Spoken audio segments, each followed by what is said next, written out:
Alright, we're back at it, round two. Welcome to go963's Artist Q&A sesh, critically acclaimed by Pitchfork and all the and all the big national journalists. I'm Jordan, host of the morning show. What's poppin'? We back at it. MGK will be here. Hello, welcome back, Jill. Machine Gun Kelly will be here in like 7 to 10 minutes. Matthew, Taylor, Anthony, what's good? Tommy Buckets. All right, so Benny, what's going on? Nick. I'm not gonna say your name on the live, but what's up? I'm really stoked. I am stoked. Like I was saying in the previous live before. What up, Doe? Yeah, I got you. As I was saying, it's really interesting to grow up with certain artists like Mac Miller, for example, rest in peace. Like, you know, he was going through the same things we were going through because we were the same age. So, what's up, Hannah? As you know, as he got older, his music matured, and we matured, and that's why it was so resonant. I think it's the same thing with Machine Gun Kelly. I think it's the same. It's going to be the same thing with Dominic Fike. What is it? This is Jill. Jill, what are you trying to do? Get in here. Get out of here. What's up, Shelby? And also, if you're watching this in the past, if you're watching this on the feed, fast forward about 10 minutes, you know what's up. So it's really interesting to watch an artist grow like that, because there's people like Frank Ocean, right, who are so deep and so existential already, and there's something to be said for that as well. But and then there's artists like MGK, who, you know, I remember going to college parties, walking down the basement, and Wild Boys playing, right, and now, you know, as we get older, we're nostalgic for that pop punk sound, and then here he is processing, you know, adulthood through the sounds of Simple Plan and Blink. So I think he's really interesting, and I'm going to ask him about his time here at Soundset in Minneapolis in 2016, I think it was. He was just, you know, he was going in, crushing it, and all of a sudden he just busted out a guitar and ripped out all the small things. A great cover, climbed the rafters. If you were at Soundset, you saw it, and I was like, yo, like, this dude's got it. Like, and that was 4 or 5 years ago, and he had it. What's up, Kush? I know you see it. And it's fascinating that was 4 years ago. He planted the seeds for this album. Oh yeah, that's one of the main questions, Max. Is dude, Nick, that was crazy, right? He got up there. That was a really cool show, and then that was at that point, because at that point I only heard, like, you know, the turn-up tracks. I mean, a lot of his early stuff was turn-up tracks, and I was like, oh man, this dude's got it. And technically, the delivery is always sharp, and he's got bar. You know, MGK makes you do the stank face. You know what I mean? Which is why he won the beef with Eminem, but we're not going to bring that up. He won, bodied him, no doubt. I'm not just saying that because he's about to be on. Like, he won, but we're not going to talk about that. Because why talk about what's known? You know what I mean? So, I'm not going to ask him that, because we already know Pete's going to be in the movie. The Mod Sun movie? For sure. He's going to be in there. Pete's always in there. So, I wonder, you know, it'd be cool to... I want MGK to get, like, you know, I want him to work with, bro, someone that's to say Machine Gun Kelly doesn't have bars, weak. He has bars. I'll work on that, Max. He's pretty tight-lipped about that, though. Oh, I want to see what I was saying. MGK's been doing, like, these fun movies, and he digs into roles for sure, and he's getting into deeper movies. I would love to see him do a Wes Anderson movie. I feel like his sense of humor and his delivery would be I think Wes Anderson could get that, like, with, like, his weird hipster writing, pair it with MGK's just with his sensibilities, right? I think Wes Anderson and MGK, maybe not like a main role, but I would love to see, you know, 10 minutes of MGK in a Wes Anderson movie. He does need to do comedy. I want to ask him about Jamie Foxx, because, you know, he worked with Jamie Foxx on Project Power. Like, the parallels are right there. So, hey, MGK, will you please try and get Wes Anderson to direct a movie that you can star in? That'd be sick. Bro, S. Dot, what's going on? What up, Germany? We need that. What up, Jen? I'm gonna need that MGK Wes Anderson collab. Hold on, let me make sure my sound's on so I can hear him. Vivian, what's good? All right, I think he's about to be here soon, which is very exciting. Kells. It's cool, man. These are like this is our generation of artists, so it's really cool. Like again, it's cool to see them grow up. It's cool to see them mature and process things. Give him some time. Let him get some coffee. Let him get some water. Let him live his life. I think he could do stand up or like a sketch show. I think an MGK sketch show would be hard.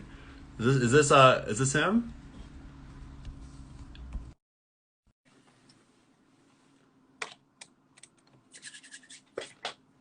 I think this might be him. Yes, 100%. What up? What up, Machine Gun Kelly? How you doing, sir? I'm good. How are you? Man, I'm just chilling. I'm Jordan out here in Minneapolis. We have What's up? I love y'all's town. I love y'all's town, man. For real. I was about to say, you move tickets out here. The shows are always crazy. Yes, dude. Been selling out in Minneapolis since like the jump. Well, I love that place. That's that Midwest love, though. Where are your people? Come on now. We were talking before you got in here about kind of the genesis of what we identified as your pop punk roots, right? So Soundset 2016, you covered Blink. I remember. I mean, dude, no, take it back to 2010, homie. I was covering What's My Age Again and taking my pants off and running around in my boxers way back. So you had way back. So 2016 is super late in the story. I have a video of when I was like 11 years old or something, maybe even like 10, singing right when the Blink record came out, and What's My Age Again and there's like a video of me singing the words or attempting to sing the words to What's My Age Again when I was like super young. That's on me. That's when I saw it. You climbed up the stands. It looked dangerous. Are you talking about Soundset? Yeah. Oh, bro, yeah. Let's talk about that all day. What? Yeah, I remember that was where when I hung upside down off the y'all had a super high pillar.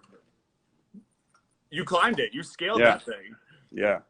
And now, so let's say, so you're 11, running around, you're at Soundset, covering stuff, or all that. And now here you are making an album with Travis Barker. What's happened? From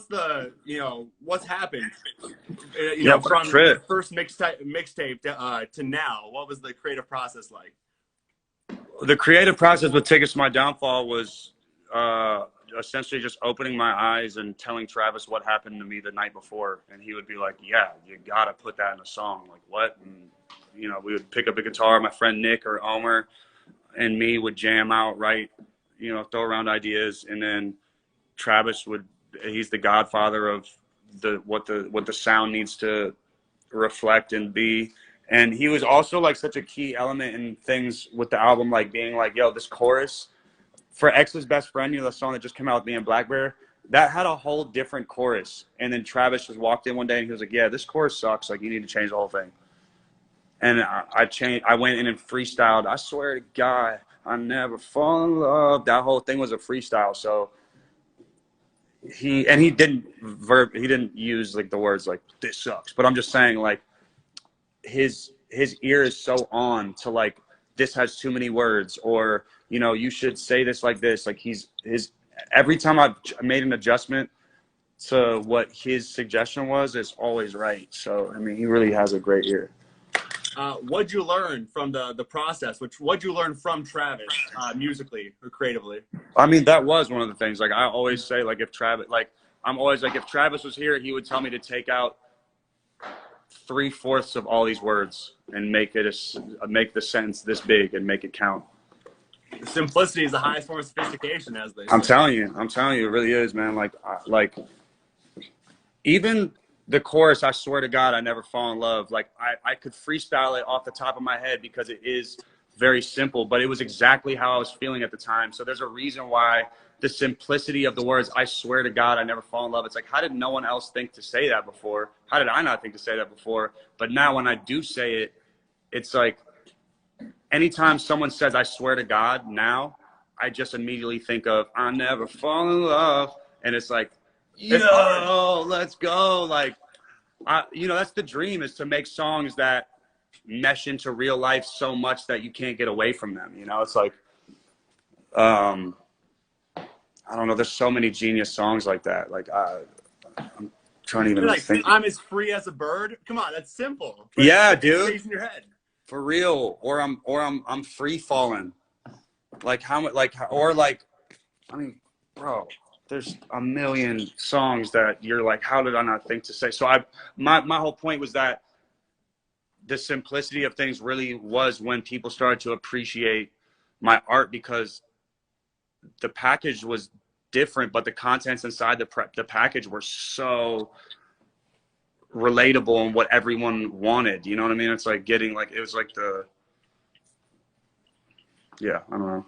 I feel it. So, you know, MGK, the rapper, no pun intended, you got the bullet flow, right? You're going. But then MGK, the pop punk guy, they're all the same artist. But, you know, MGK in a pop punk space is really simple and making words count. So that's kind of a difference. But how has hip hop influenced the pen game with pop punk, or is there no hip hop influence with the writing? Oh, huge hip hop influence. I mean, I think my pen game is crazy. Like the metaphors, like the storytelling ability. I mean, that was like coming from just like hip hop. Like X's best friend is essentially just raps, but slowed down. I mean, it's me just painting a story and just being like, I mean, it literally is a sentence, that story. Now we're in the backseat of the black car going home when she asked me, is it wrong if I come up with you? We're both drunk on the elevator when I kiss you for the first time in New York City. It's just like, I just wrote a paragraph about what happened and sang it. Ooh, that's great.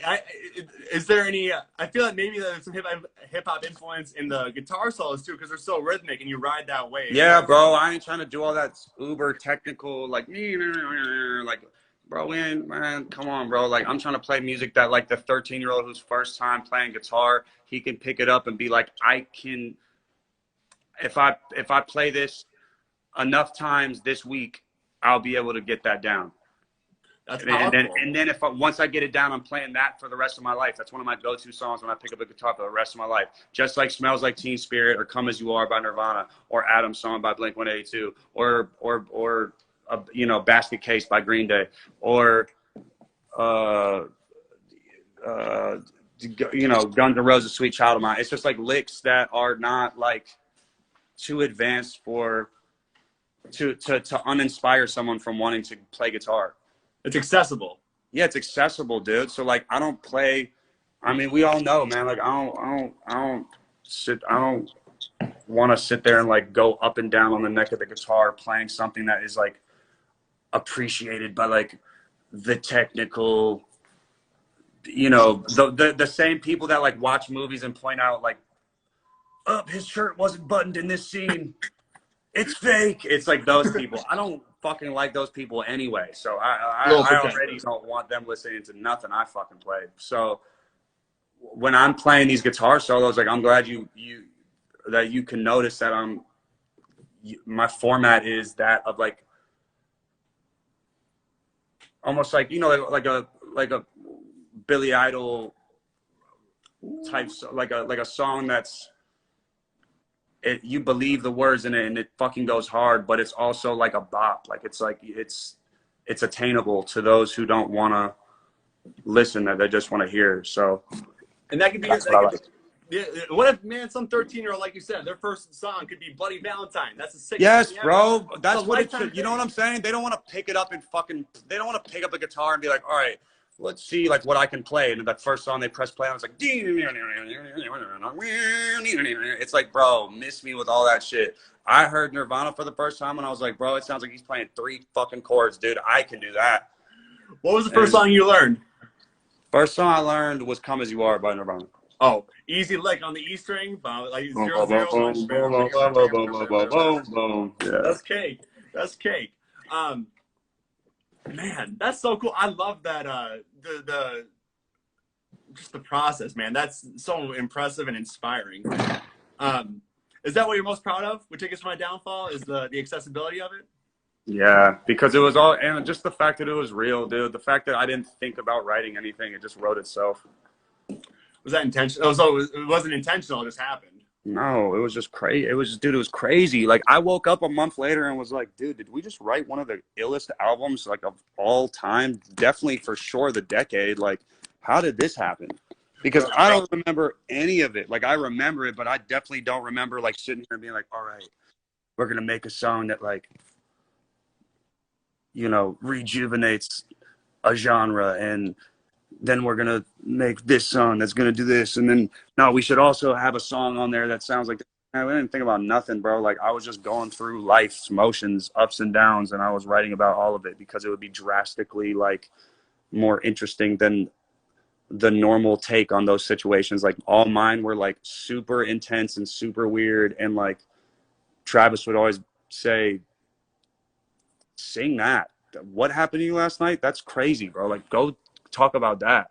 It's really natural. Yeah, it's coming right from the source. Yeah, I don't even know if we wrote much of it down. I think a lot of it was like me just saying stuff and then just running in there.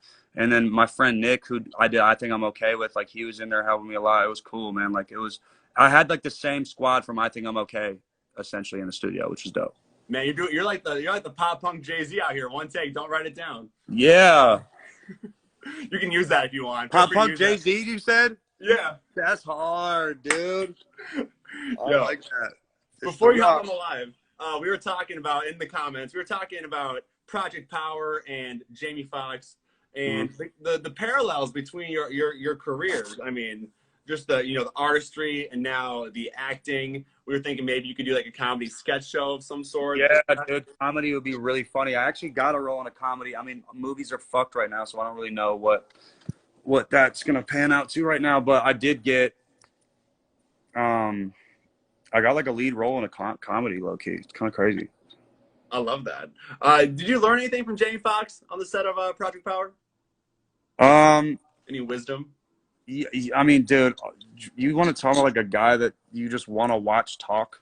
Like, anyone that would come within 5 miles of Jamie, if he started talking, just like immediately is like attentive and listening, and his stories are hilarious. And he's always playing music off of a boombox, which is very awesome. 90s. He just DJs the whole day, the vibe. He's so much energy in it. I mean, also he's just an insanely good actor. So, I mean, I'm in the movie for one scene towards the beginning.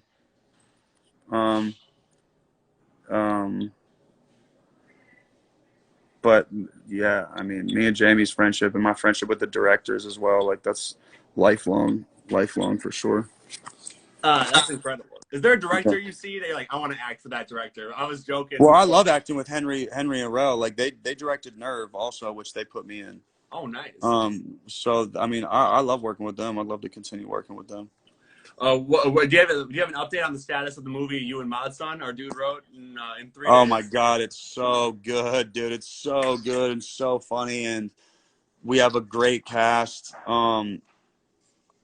Obviously, with the state of everything right now, I'm trying to shoot it in California, but California is really not easing up on anything right now. So,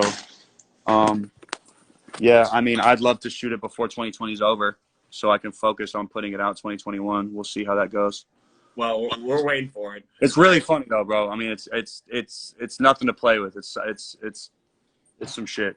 I can't wait. Your scene in King of Staten Island had me. When you popped up, we didn't know you were gonna be in the movie, even though it was Pete. We didn't put that together. You just pull up there with the ink. It was hilarious. So I can't. Yeah, that's my best friend, man. Love Pete. So definitely wanted to or definitely was grateful that I even had an opportunity to act in it, because it's a Judd Apatow film too. So that was kind of a trip. Yeah, that's a nice line on the resume for sure. Yeah, dude. Yeah, that's hard. Before we let you go, dude, thank you for having the time, man. It was a great conversation. Last thing, what's your favorite Minnesota memory besides getting trapped in the freezer and searching for free Frosties? Or is that it? Oh, dude, that is funny, man. The free Frosties. I mean, oh yeah, that was the same night. I was gonna say I took acid on stage at First Ave, which is Prince's venue, and I just laid on a bench on stage while my friend Mod performed. But that was all the same night, so I might have said that already. Best seat in the house, though. Best seat in the house, facts. I would have to say Favorite, dude. I mean, it's one of those cities where every time we go there, it's sold out. It's every time is a crazy memory. Every time we go there, for the most part, we go out and tear the town up. I don't really ever remember not having the best time ever in Minneapolis. That's all I'm saying. So I don't know if I can. I don't know if there's another one that's going to top in my list of things that's happened in the Twin Cities that's going to top that acid night because it was so wild. And I flew home in a long purple trench coat. Hey, you're in the land of Prince. You got to be rocking purple straight up. Really hard. Yeah, I mean that's my story. I love it. Yo, Kels, thank you for the time. Next time you're in town, pizza on me. We'll make some memories, all right? Yeah, let's go, dude. All right, later.